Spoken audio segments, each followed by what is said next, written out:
So this is going through Zoom. Is that how this is working? It's going through Zoom and then through Restream.io.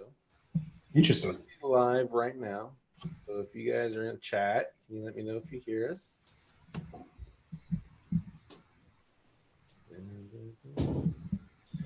All right, I'm going to dive right in because it appears to be live. So thank you, everyone, for joining us for episode 27. And if you can, in chat, just let us know that you can hear us okay and that everything is working. We are trying out a new method of streaming. And so we just want to verify that it's working. So if someone in chat could please verify. And we have a two-part show today. So we are going to first go over some content that ultimately resulted in a survey.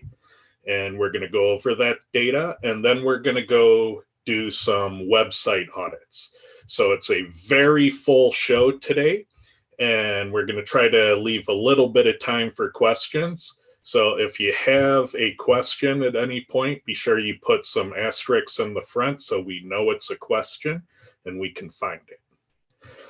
All right, so with that, let's just dive right into our content today. So some irony here, and I'll explain all of this. This is Matt Cutt's blog in a post he made way back in 2007 about some tips for, white hat bloggers. And if you watched SEO this week, then you would have heard us talking about how Google is going to stop having live the videos that John Mueller does. So those are no longer going to be live. They're going to be pre-recorded and edited and uploaded. And even back in 2007, Matt Cutts admitted that Google's PR team was combing through everything they say and giving approval. So that's not a new concern. It's kind of always been the way they've done things. But that's not even the irony of this page. So what's funny about this page is that Matt Cutts is using his keywords hundreds of times in this blog post. So he's not using it 12 times. He's not using it a reasonable amount of times. He is literally using his keywords hundreds of times. And one of the tactics he uses in his blog post is the non-paginating comment thread. And this was a black hat SEO technique back in 2004. And he's here employing it in 2007. And the page is still ranking today. So that's how well and long lasting this technique has worked. And the idea behind this technique is you never let your comment threads paginate. So as people comment on your topic, they talk about your topic and the page gets bigger and bigger and bigger and bigger.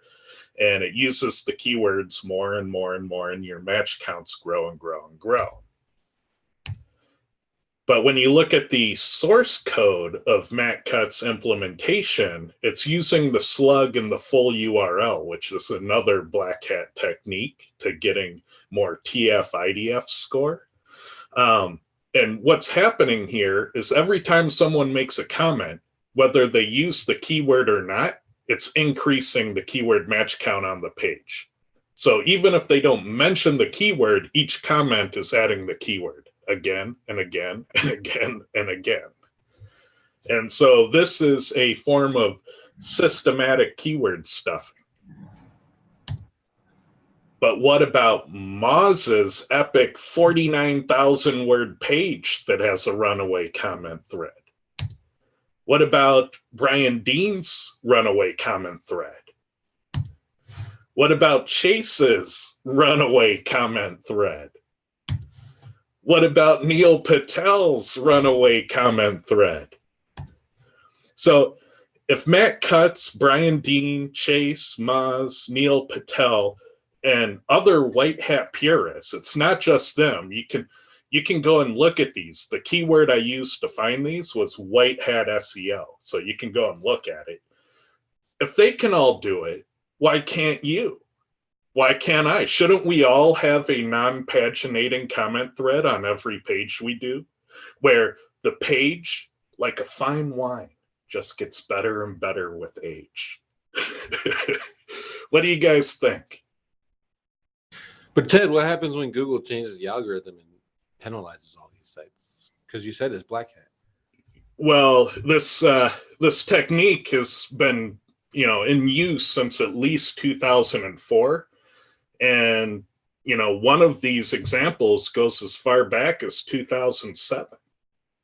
There's a real problem here. If it's okay for these people who do not advocate black hat, so they tell you to do the opposite, but here they are using this technique, why can't the rest of us? Why do they get to use this type of systematic keyword stuffing? Yeah. So is this white hat? Is this black hat? If it's white hat, we should all do it. Would you say it's their responsibility to call this? Well, it's one of those things. Technically, they're breaking the rules. This is keyword stuffing. So I want to talk today about breaking the rules. Not saying that you should, but let's kind of learn about this. Let's talk about this issue of breaking the rules. So we did a survey, and we had over 70 people partake in the survey. These were SEOs, and not just any SEOs. They came out of our community, and some of them speak at conferences, some of them own national or international agencies that are very successful. Some of them are SEO researchers and experimenters. And then we have normal everyday SEOs in there as well. So when you see how this data slants, just keep that in mind, because it's kind of crazy. So what I wanted to do with the survey is I really wanted to find out how many SEOs break the rules, how many break the rules for their clients, how many have been penalized, how much rule breaking are they doing, and do their clients know if they're breaking the rules on their behalf?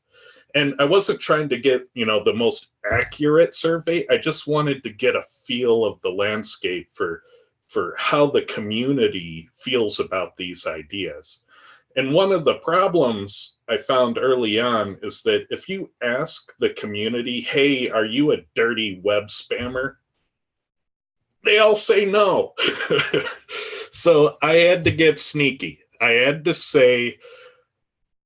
find a way where people could feel okay to say, all right, I am breaking the rules, but just a little bit.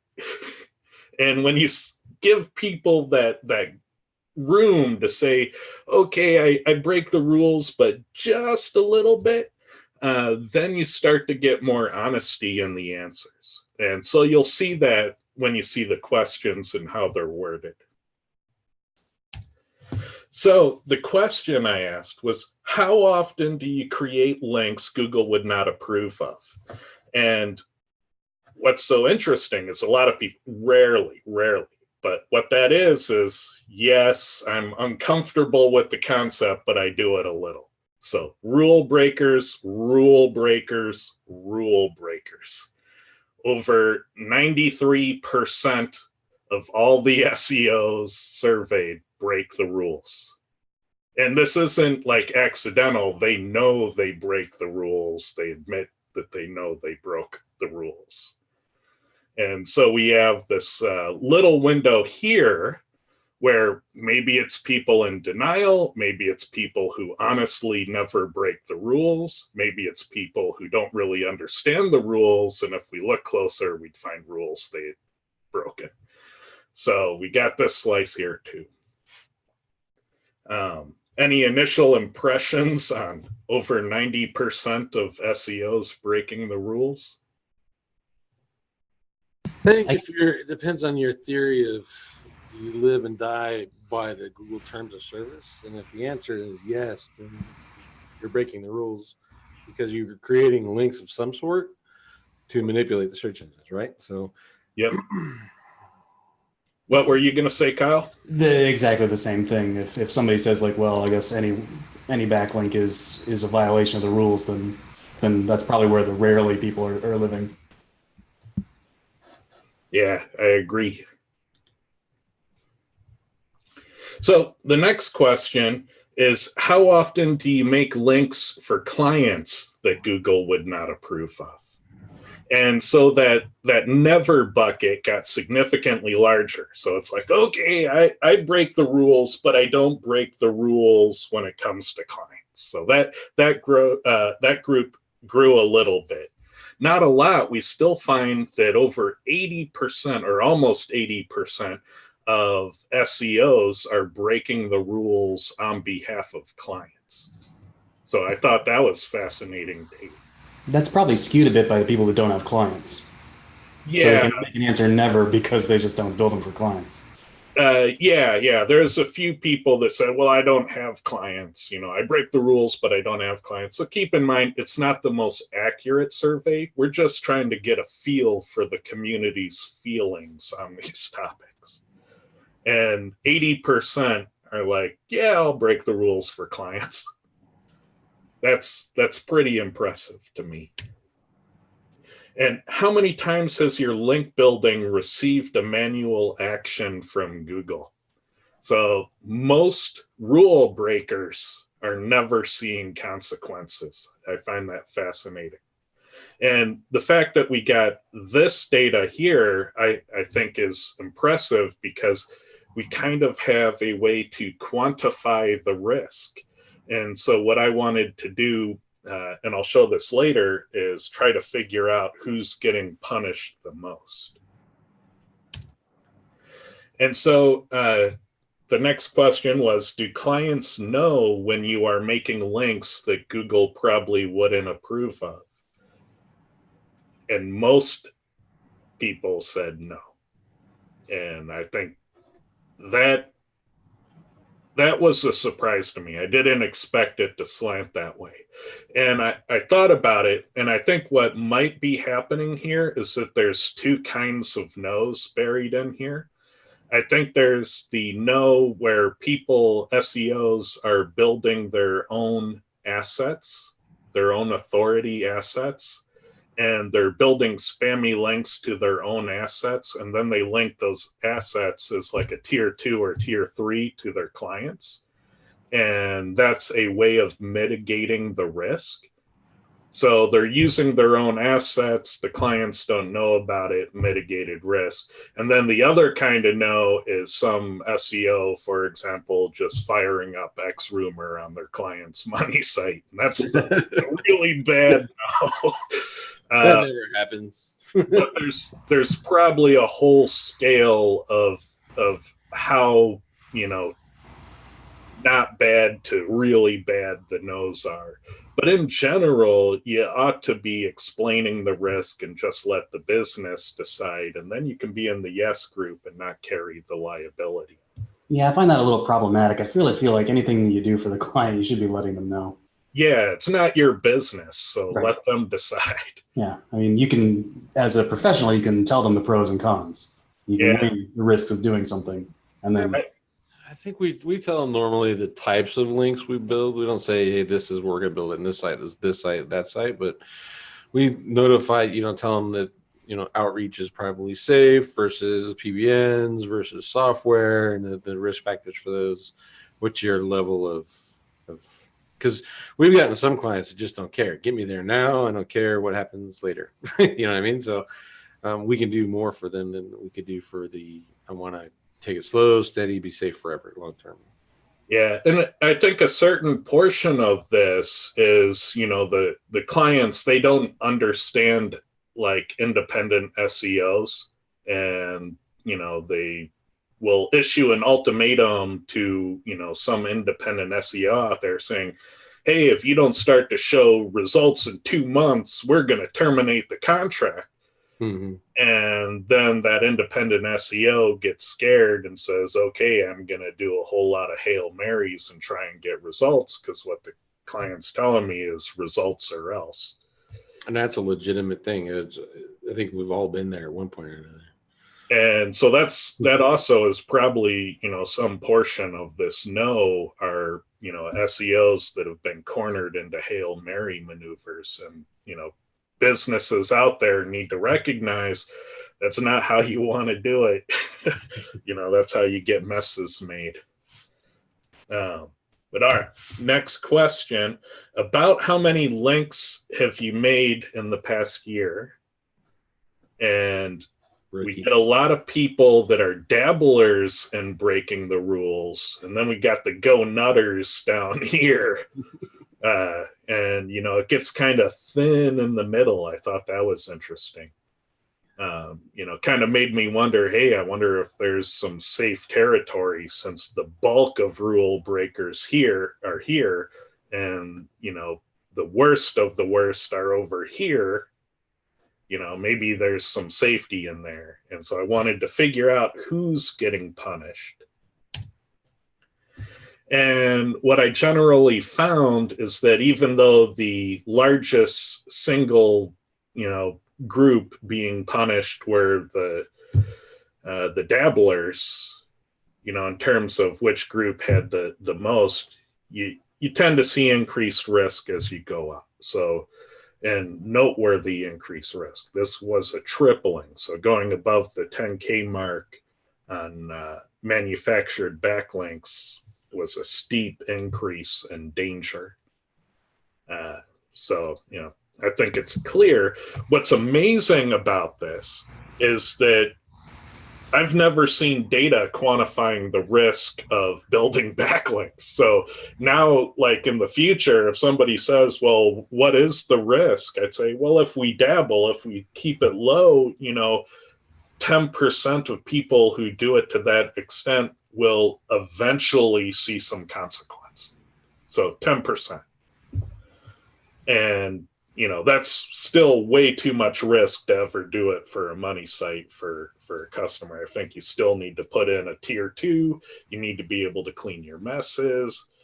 So you have to put in a ton of safety to even consider doing it. That risk is still too high. Ted, I apologize. Was this a manual penalty? Is that what you asked about? Yeah, manual penalties. Because I'm wondering if people also maybe confused manual and algorithmic. And they're like, I got penalized, and then they are saying yes because they think they were hit with something. Yeah, that's possible. And so, I would hope that other SEO groups take our lead and conduct surveys and publish their results, because that would be amazing. So, yeah, but I mean, even still, we got some data that shows that there's at least a 10% risk of seeing consequence. And it's remarkable that, 80-some% have never seen consequences, which is amazing.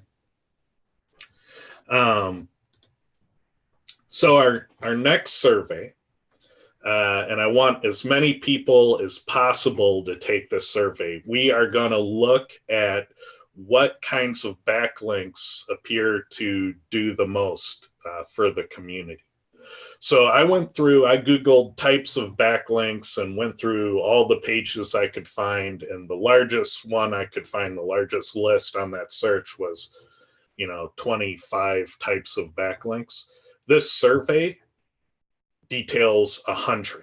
And I would have put more, but SurveyMonkey doesn't let me do more than 100. So there are 100 kinds of backlink techniques in this survey. And if you want to see the list, which is awesome, you have to take the survey. But you can save a ton of time if you only rate the kinds you've used recently and skip everything else. So if you rate everything, this is going to take you 20 minutes or more. If you rate the ones you use recently and skip everything else, you're in and done in like 2-3 minutes. So just rate the ones you use and skip. And 5 stars means it helped you rank, and 1 star means it was a total waste of your time. And so just go through, look at the list, and rate the ones you've used. And so please take this survey, and we'll share this data too if enough people participate. This also creates an opportunity for more testing for us. So if you like the tests and stuff that Kyle and Ted do, and I'll be doing here soon once I learn Ted's testing software, this fill that out, because it gives us more tests to run, and we can check things and verify them for you on our dime versus yours. So now we're going to get into phase 2 of our show, where we're going to do 3 audits. And these audits, these are surface level audits. When you hire someone like us to do a full website audit, it takes dozens of hours, and oftentimes will be a huge document of issues. This is surface level. This is the stuff you need to address in a first pass. So it's going to be light, but to the point, and the most concerning issues we could find at that surface level audit. Somebody asks if people care if they copy the list from the survey. No, feel free to copy the list of backlink types. You can have the most authoritative backlink type post if you want. So copy our survey list. I don't mind at all. All right, so this first audit, this is DM's website. It was epoxy flooring in a specific country. The first thing I noticed about this keyword is that it had very weak SEO competition. And I can tell that when I run my software and very few things, very few factors correlate. And what does correlate tends to be weird fringe things. It means that people aren't competing on the known factors, so we're seeing weird things correlate. And because of that, it's kind of like an ideal example of when to look at shared correlation data across a large number of keywords. And so for this one, I went to the shared data. And so what we have here is the roadmap from the Chorus software. And the green factors are factors that correlated strongly for their target search term and in the Quora community in general. So thousands of other keywords also had this as a strong correlating factor. And the black ones are the ones that only correlated strongly for this keyword and not the whole community at large. And the red ones correlated strongly for the whole community at large, but not this keyword. But because of the nature of this keyword, we want to look at these red ones because people aren't competing fiercely on SEO for this term in this region. We need to have some idea of what we need to focus on. So I pulled in the shared data into this report so that we could get some things to look at that should help you rank better, even though you don't have steep competition. The list is normally a lot longer. I reduced it down to just the things I think you should look at in a first pass. And the tuning, the headings need tuning. And that was the first thing I noticed. We needed some open graph stuff added to the page. We needed more content. They wanted more paragraphs, more page size. And of course, off page looked like it was being neglected. Yeah, so word count. So it's all straightforward. And there are more things to work on than just this, but I think you should address these first and then come back later and do a second pass. And one thing to note is that when it says search terms, we mean your exact target search term. And when it says keywords, we mean any combination of the variations that Google makes bold in desktop search results. So you don't have to use your keyword 19 times, you need to use those variations they make bold in the SERPs 19 times. And that gives you some flexibility to keep it more natural. In the titles, your website is down here, but I noticed that just about everybody else is using the terms and the variant terms a lot more in the page title. So you might want to experiment with that. It may be important for your keyword. Better targeting. So I noticed in your menu that you're targeting things like cleaning. And if your keyword is epoxy flooring, then I would like to see cleaning epoxy floors here, because you're not trying to rank for cleaning in general. That's way too massive. And I think if you got specific in your targeting on page, that would help you get in front of the right people with less tuning requirements. So, you know, if you can make this corrosion of epoxy floors, or whatever the search phrase is for corrosion and epoxy floors, make it specific. I'll let Kyle talk about siloing. Sure. So, Ted, I think this particular site, it's ranking on page 1, right? In its area. Yeah, it's number 10, I thought. Yeah, I think that's where Core had it. When I was doing searches, just trying to approximate, I was getting it somewhere in like the 4 or 5 spot. So I think a point to make is that the site is doing well. You know, it's doing well for this particular term. And when I ran it through something like Pop, Pop agreed with the Quora stuff on adding just a few more words to the page, and then small tweaks here and there. So something I found interesting is that even a site that is doing quite well, still often it kind of gets back to the basics on a lot of things. That it's still good to check your headings. You know, it's still good to check how many times what your word count is. Like, can you add a little bit more, or how you're doing? And then one other thing that I noticed is I put the site into Ahrefs, and I wanted to look at the internal linking structure of the site, and I noticed it really didn't have any. Each of the pages I thought were pretty well crafted for target terms. There may be 20 some odd pages of the site, and each has I think the site has done a very good job with the concept of one main concept is one page. Where I thought maybe the site was lacking a bit was in the internal linking structure of the site. Put it into Ahrefs, and Ahrefs has a nice little internal linking function where you can actually kind of see which are the top pages they're linking, and there was actually nothing on this site. The Ahrefs couldn't even find anything. And then as you clicked around on the page, and this one particular target page for epoxy flooring, I couldn't really identify any pages. This is a screenshot from episode 19, link structures, where we walk through some things, which I think is one of our better episodes.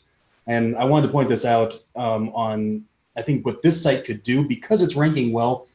You really want to tread lightly on changes that you make, but something that you can make that will never harm you would be to write supporting pages or articles and create an internal linking structure for the particular target pages.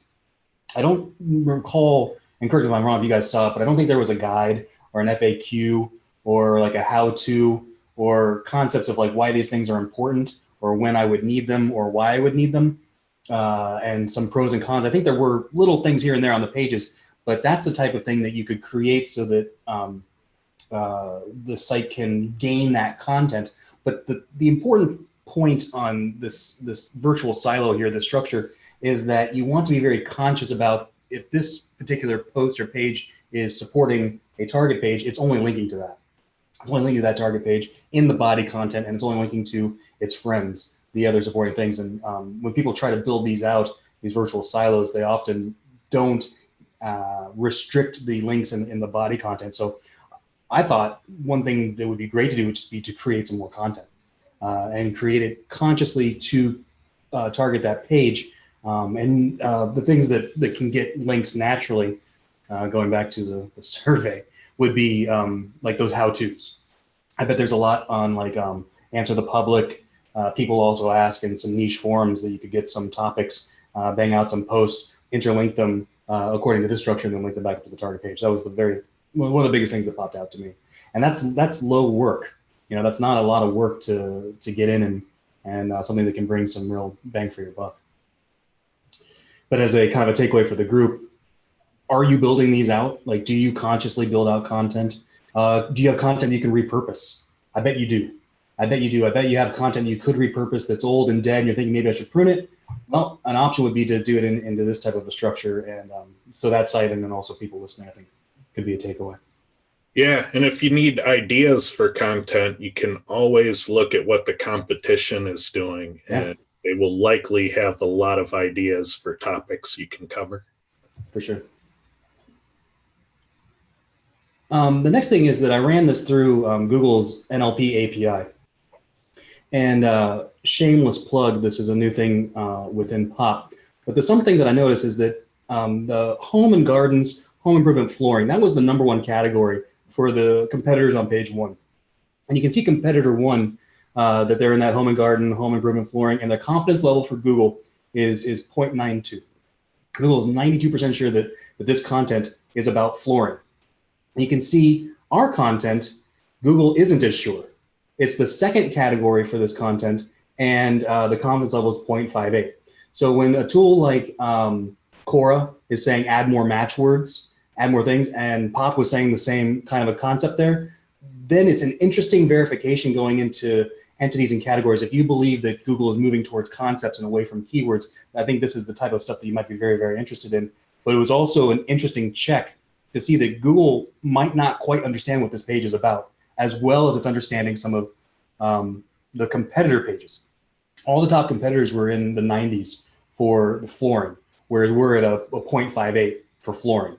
Ted, if you go to the next page, these are the common entities that Google was pulling out. So that's for that particular category, that flooring. And then the ones in blue are ones that the target page had. And the ones in red are entities that the target page is missing. And that's according to Google. That's according to the Google NLP API. And so you can see that there are concepts that can be added. So when looking to add a couple hundred words on the page, what I would focus in on is getting those match words in, because a lot of those match words and variations are going to get there. But also I would look at these entities. Entities are literally things. It's a person, place, or object that Google has identified and can see within the text. And what's very interesting is that epoxy flooring is actually one of the entities that Google isn't sure on.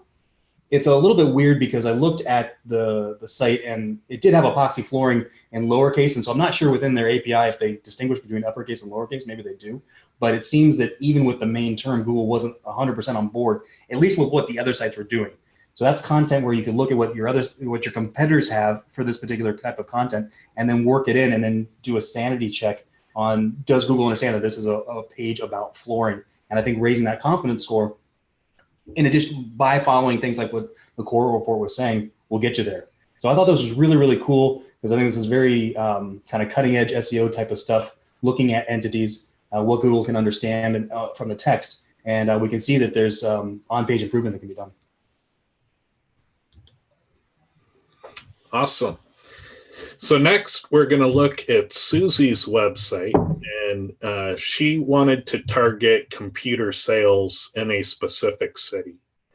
And she has a few complicating issues. One is her website is largely a one-page website. There are multiple pages, but they kind of have this one-page design pattern to them. And she has multiple domains for the same site. And so there's potentially cannibalization and canonicalization issues. And then her website is targeting a lot of different keywords. So there's a lack of focus in what the site is supposed to be ranking for. So again, I looked at the data from Quora, and it was pretty straightforward that there's a lot of work needed on page. And so again, this is a list of what I would try to address in a first pass. There is more than this, but this is what I think you should probably target first. And then if that doesn't get you where you want to be, then we can go back and do a second and third pass on other things. And again, it's keywords in the content, keywords in the headings. Some JSON LD is missing. And then, of course, off page as well. When I looked at the headings, I noticed that there were 2 headings for each of the pages, for each of the domains. So we have the same site, different domains, and each one has 2 headings, H1 headings. And in general, you probably want to do one H1 heading because of Bing. Google supports multiple H1s, but Bing is a bit more strict about having one H1. And the other issue, and I'll return to it, is that we have rendered content with markup in the head tag. So we'll come back to that in a second. Another problem is, and this is fairly common, where people H1 their logo. I don't think that's a best practice. So your embody H1 is a logo link. And it's not doing their target keyword. It's tuned for a different keyword than what they want to rank for. So potentially a couple issues in the one body content heading. If you look at the meta keywords, and this kind of represents the content of the page: computer repairs, computer support, PC sales, laptops, business networks.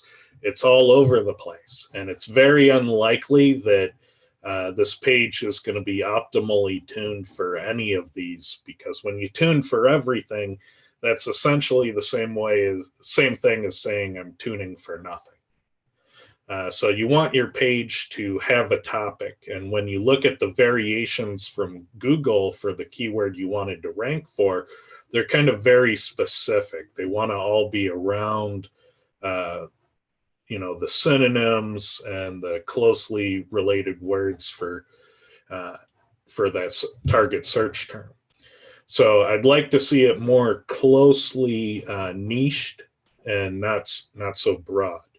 And part of the problem is that one-page design, you're kind of lumping all your content into one page by using that single-page layout. And that can work in some cases, but it can't work for all these terms. It's just too much. Back to the head block issue. So here we have the HTML, and we can see inside the head block, they put in some JSON LD schema. This needs to be moved into the body of the document. Even though this probably works, this is technically cloaking. So if you wanted to know how to cloak by accident and be able to arguably say, oh, well, that was an accident, I'm not a computer expert, just put your divs and paragraph text in the head tag, and it won't appear on the page, but it will affect your TF-IDF scoring. So this is technically cloaked content, even though it was probably done by accident. The meta description, a lot of people have this problem. They want to target so many different things that their meta description looks like a meta keywords tag. It's just a delimited list of keywords. And all the conversion rate optimization people are going to go, that's no good. That's not going to win the click.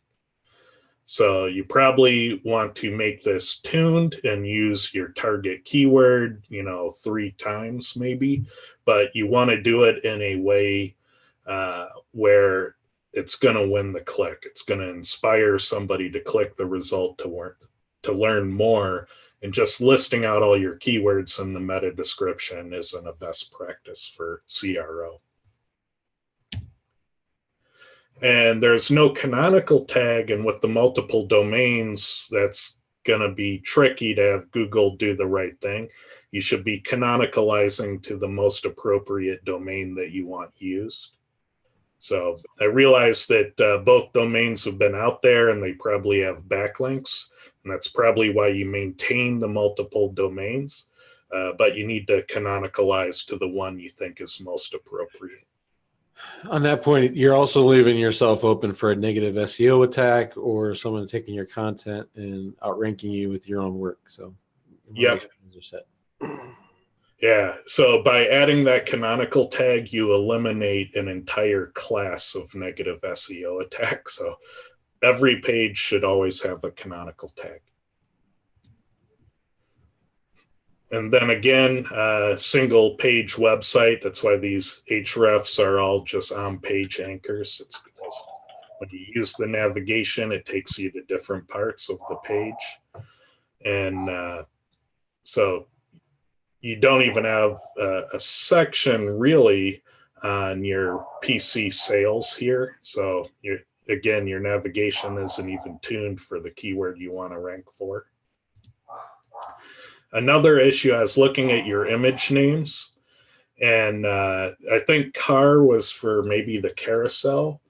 But when you search on the whole exact image name, Google thinks you're talking about cars. And so this is probably okay, but I tend to think if you can, name your images appropriate for the keyword you're trying to rank for, and ideally use images that Google will understand are for the keyword. But Google might get a mixed signal on what your page is about because of those naming conventions. And then again, you're misusing alt text by having multiple images, but giving them all exact copies of the same alt text. You're telling Google that these are, even though they're different URLs, they're the same image with the same content. So try to mix it up, make them unique. And then, of course, you have some missing schema. So you have professional service here, but you probably need website and organization and other things, hours of operation. Are you stealing my slide? Oh, sorry. This is my slide. Stole a slide. This is a local SEO play, this site is. And so I wanted to look at some of the things that I'll look at when doing local SEO. And one of the first things is the schema that they're using on the page. This was the only schema here, and it was this professional service. There's actually a computer store schema within local business. So there's a lot that can be done schema-wise to get this going and get it recognized as a local business, the computer repair, the computer sales that they're doing in the particular city that they are in. Go ahead, hit the next slide, Ted. Can I comment on that one more Please. time? Just so if you go back, the format, the schema that is used right there is the microdata format. So if that was on your page, that would actually display. If they want to keep their schema in the head, which is perfectly fine, switch it to the JSON LD format of the code, which is not displayable. Yeah, JSON LD is definitely preferred to this. I mean, I think this was just something that was probably put in the template of the site, would be my guess. Well, when schema first came out, that's the implementation. And then if you use the markup in the old Search Console at the time, it would send the microdata, this format, to your site as well. Go ahead, hit the next one. Yeah. Then the next thing I like to look at too, when I noticed that there wasn't any schema, there's probably no Open Graph or Twitter cards, and those are things that I would get in because again they help establish the entity of what we're talking about. Google does crawl this code, even though it's for Facebook and Twitter, but it's another way to establish what this page is about, and that you have a well-organized and structured page, and you're doing some intentional things. Go ahead to the next one. The other thing, because this is local, I wanted to look it up in Factual. And so I looked up in Factual and it came back with 2 listings. Factual is a major business data aggregator. It's one of the big 4 that's used to see local business information or just business information in general. So putting in the company name and the location, 2 listings came back, and neither of them were the address that's on the site. So there's an issue here as a local SEO play that there's a lot of incorrect NAP information, name, address, and phone number. So the information that is out on the web is not what is on the site, and that's going to be problematic. So what that tells me is that citations haven't been built out. There hasn't been a citation audit. And then getting back to the schema, you'd want to mark up your address that you have on the site. There was a map on the site and there was an address on the site, but that's not the information that's being verified as the company's information. So one of the very first things you want to do here, I think, is a citation audit. Get that start to clean up. Look at the major niche citations that you need for your area, for your industry, and then also the region, and start building those out. And then mark up the whatever you're going to use as your forward-facing address going forward, and be consistent with it. Make sure that it gets fixed and factual, and that the other major data aggregators, because I bet it's wrong there as well. And then the last one here, so something that I like to do at the beginning of a project in these situations where we're trying to establish what the entity is owning the brand name. And so this is a screenshot from noam.com, and that's no and then em, noam. And this gives you a quick look at available properties. And so what I do with these when I'm trying to establish a thing, I'm trying to establish that this is a real company. I want to own the company's brand name on as many properties as I can. So I'll grab the brand name.vimeo.com, .weebly.com, .wordpress.com, as many of those as I can get. And I don't blog on those things, but I put the business information, I put that NAP, that information that it was incorrect and factual, the thing that I'm displaying on the site, the thing that I need to mark up in schema. All of those things need to be done together and be consistent. I'm then going to put that information on these sorts of things and link them back to my organization page. Presumably that's the home page. And that's what I'm going to link back to. So I'm going to put my business name, my address, my phone number, link back to the site, and probably embed a map if I can, and those things. And those are really quick. You can bang all of that work out in 1 to 2 days. And I think it's the kind of thing that would, for this particular site and for those watching there in the local space, it's the kind of thing you can do quickly for your client, for yourself. And I think you can start to create that entity work, giving those trust and authenticity factors that we're a real thing. We're a business, we exist, this is our location, and our information is consistent.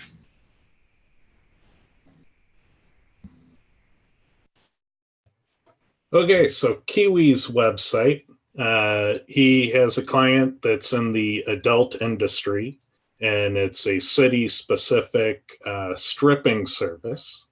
And no, we won't be previewing the website, but I ran Cora, and this website is a case where clearly the SEO has been investing a lot in on-page, and so much so that there's very few deficits on page. There's a couple things regarding headings that they could deal with, and they're missing some JSON LD that appears to be important that they need to get on the website. And then largely, I know from a discussion, this SEO participated in the survey and is one of the people who never breaks the rules, well, at least in terms of off-page SEO. And because of that, they've neglected their off-page. So they've tuned their on-page remarkably, but their off-page has been neglected for a long, long time. And they're just a little bit away, 20 referring domains away from having the problem solved. So it's not a big deficit, but it's an important one. And Kyle, this one's yours, I believe. So I also noticed with the domains, it's interesting you say that they don't build any backlinks, because something that I first noticed is that they used to have a lot of backlinks. They used to have a lot of domains back in 2017. I don't know if this particular site is one of those ones like I was ranking really well and now I'm not, and I'm trying to figure that one out. It is exactly that case. So if they were ranking well and they're not, you can see that they had a whole bunch of backlinks and referring domains and they don't anymore. I'm in a subset of this market, and I've told him before he needs backlinks. There's no way around it. He is not going to beat a guy like me in a market like that without backlinks. So his on page is on point. His conversions are on point. He's just got to focus on link building now. Yeah, and you can see it. I mean, that's a shot from Ahrefs, and you can see that Ahrefs that Ted's got within the core tuning. Yeah, need more links. I noticed that the top two competitors. Ted, you can hit the next slide. So I put in this site into Majestic because I like to look at TTF just to kind of see like, oh, all right, so we're not building all links, but that may or may not be a problem. Like we still might have some quality links. We might be in the right category. We might feel good about what we're doing. But so putting this is at the domain level and the page level is worse. You can see that of the links that are coming in, there's a 0 in the trust flow and a 33 in citation flow. So there are some links that are coming in as a quick eyeball test. This is a spam flag. You know, when you've got links that are coming into the site to the level of a 33 within Majestic, and you have no trust flow. So all the links that are coming in are not trusted links. That's problematic. So there are links that are coming into the site. You can see, you know, the stats that there are 27 referring domains and 928 backlinks coming in, but none of them are close enough linked to what Majestic is considering a trusted site. So as a result, you have no topical trust flow, and that's also going to be problematic. I don't know that I've seen a site that ranks well that's getting a 0 in TF and TTF. So there are links that are coming in. There were links that existed, but now those links are gone, and basically the trust that we can identify through third-party tools. Obviously, these are not the be-all, end-all, but I like to look at a couple different metrics to kind of get a feel for where a site is at, and this didn't take long to see at all. You know, there were a lot of links, no links, and then come here and you can see, well, what we do have is really probably not counting for anything. Go ahead and hit the next one. This is the number one competitor in the space, and these aren't blow your mind kind of stats. You know, that the TF is 13 and the citation flow is 25. That's this close to a spam flag to what we look at in an audit situation. We're like, maybe that's not the best. So these are very doable. Something that I did notice, the number one and number two competitor, I think, are the same company. And what they've done is they've actually split out for consumer. So we said this is a stripper site, right? So what they've split out is like hen and stag parties, bachelorette parties as one site, and then I guess I just need a stripper to come to my house as a different site. So two different types of consumers, but they're ranking 1 and 2, and they're linking to each other in the footer is what they're doing. And you can see also that, and this was true for the TTF, the topical trust flow for the top 10 competitors on page 1. They're all just regional links. So regional, and then the region that this particular site is in. So these aren't even really niche specific links. A lot of them are local links, you know, that they can get citation type stuff. So that's actually pretty white hat link building where you're just putting your information out on the web and like going back to a factual, doing a mods local, bright local, that kind of stuff actually might be enough links in this situation to get this site where it needs to be. So not a lot. It's not a lot of heavy lifting. It's not like you're going up against 100,000 referring domains, but you do need some. And what is coming to the site right now just isn't getting it done.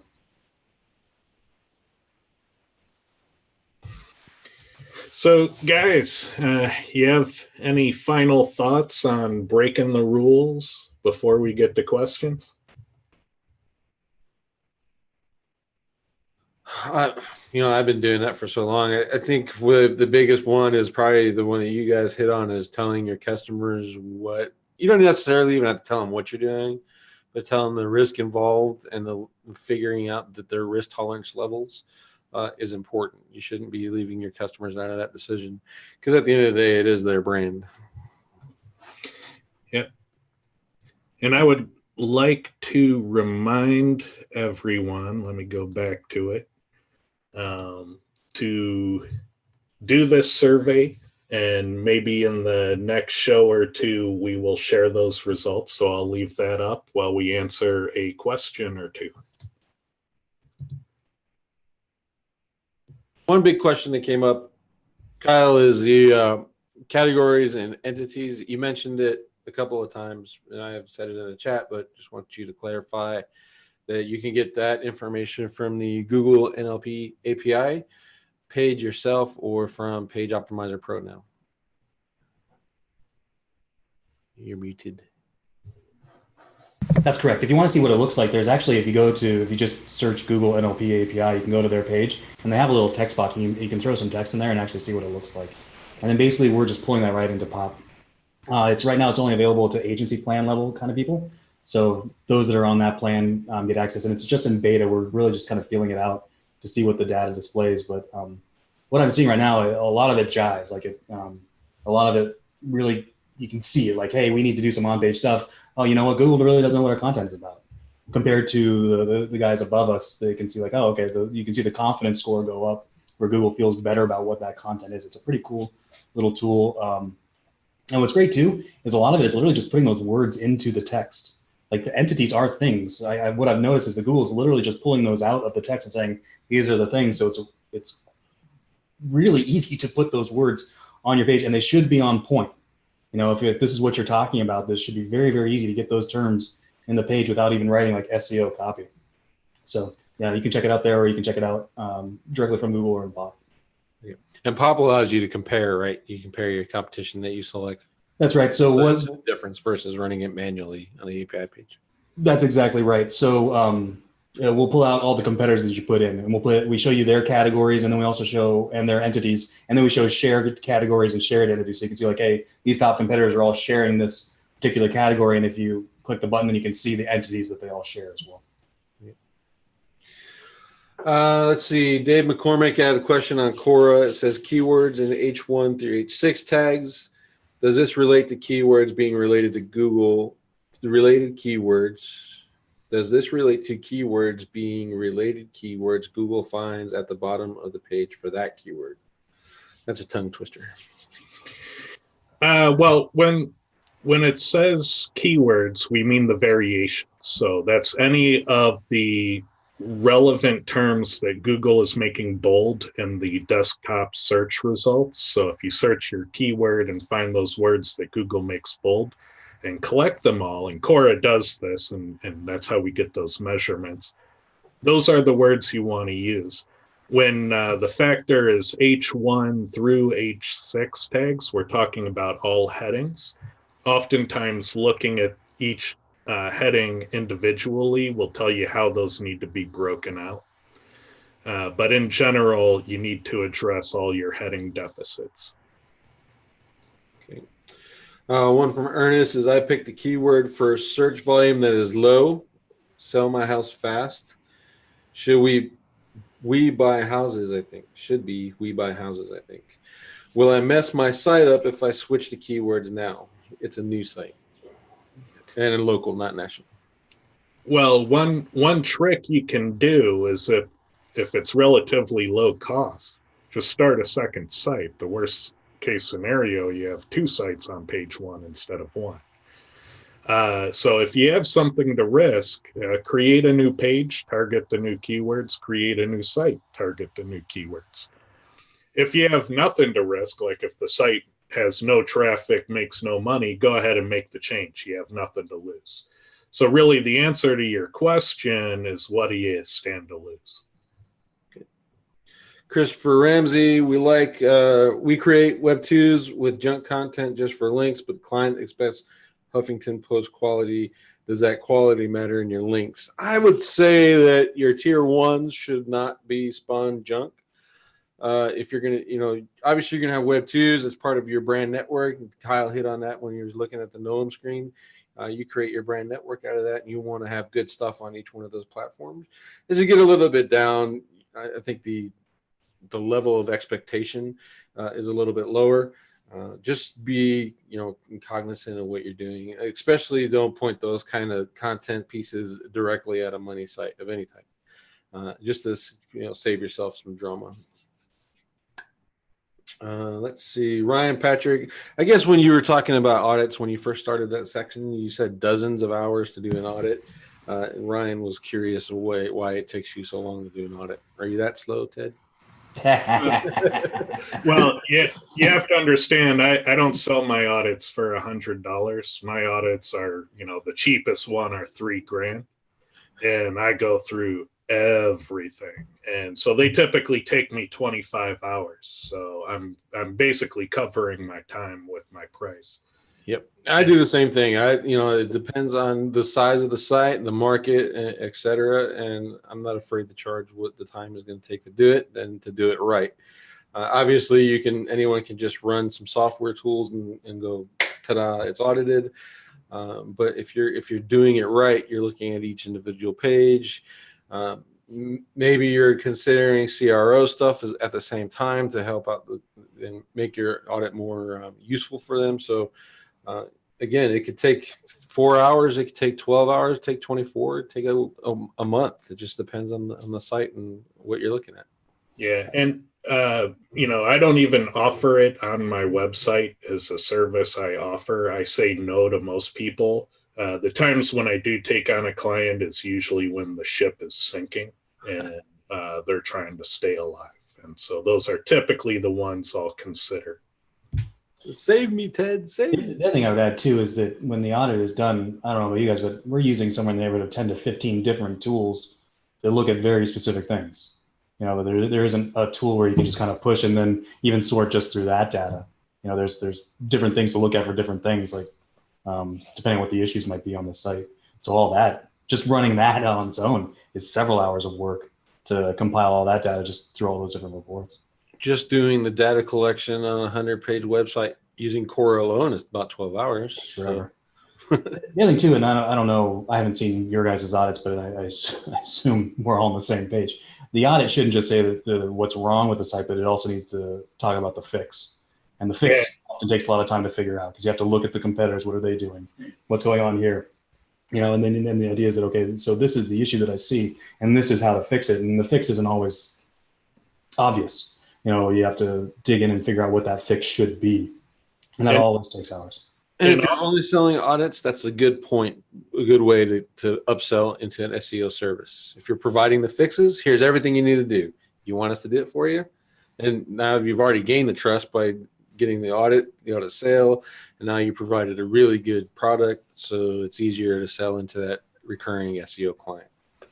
And often things aren't even broken, but there's a whole palette of options of how you can address certain deficiencies. And so going out to all your competitors and finding out how they solve those deficiencies is a whole bundle of work of its own.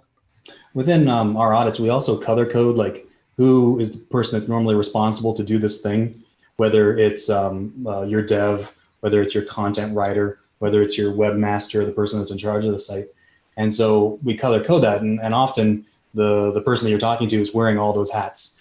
And so they look at it, and then they realize I'm unable to do all of this, so they can understand it. They know what it is. And then as you're saying, that's the kind of thing that if you can identify who does that work, then that's a real easy way to sell your own services.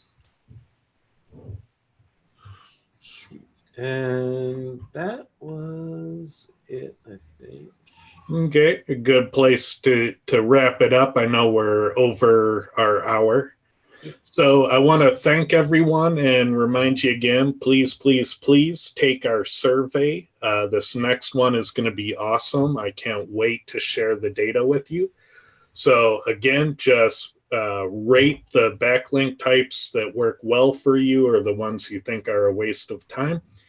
That you've actually tried, and just skip everything else. You don't know what it is, skip it. Haven't used it, skip it. Save yourself the time. Oh, Ted, there was a question. What's a listicle? A listicle is a blog post that is going to tell you the top 10 best whatevers for some keyword. So the top 10 jQuery menu navigation plugins. It's a listicle. And then somebody mentioned, Ted, that they didn't see niche edits in there. Is that something? Maybe that was a missed one. That's a big one. I don't know. Well, what do you mean by niche edits? That could have multiple meanings. The going definition is finding content that's already pre-written and then outreaching to them and asking for a link inside of that current existing article. Or there's services that'll do that for you. Go out and do that outreach for you. Yeah. There's a lot of methods like that, like finding mentions of you and getting those turned into links. There's finding typos and asking for a link in return. There's a bunch of strategies. A lot of those are in our survey list, by the way. So if you want to take a look at the list, take the survey. And again, feel free to copy the list and use it for your blog post or video or whatnot. Or your own listicle. Or your own listicle. So if you want to steal our survey list and repurpose it, you have my blessing. If you want to steal the survey and conduct it for your group, you have my blessing. Just share the data. I want to see the results. Okay, final question for both of you. Where the hell is the new platform? Oh, Apple is really busting our balls. As soon as we get that, I think it's been resubmitted. So as soon as that gets approved, it's launching. So we're very close. Very, very close. So close. So close. And then what we'll do is the first thing is we'll just fold this, the core pop support group and the Skype group that people are in, and a lot of people want to get into. That's the first thing that folds right into it, and that's going to be free. So that'll be always there, and we can communicate and have, I think, more organized conversations, more useful conversations within the platform. Yep. So nothing will change except the location. Yep. So, all right, guys. Thanks a lot, everyone, for joining us. We look forward to talking to you next week. Take care. Bye, everybody.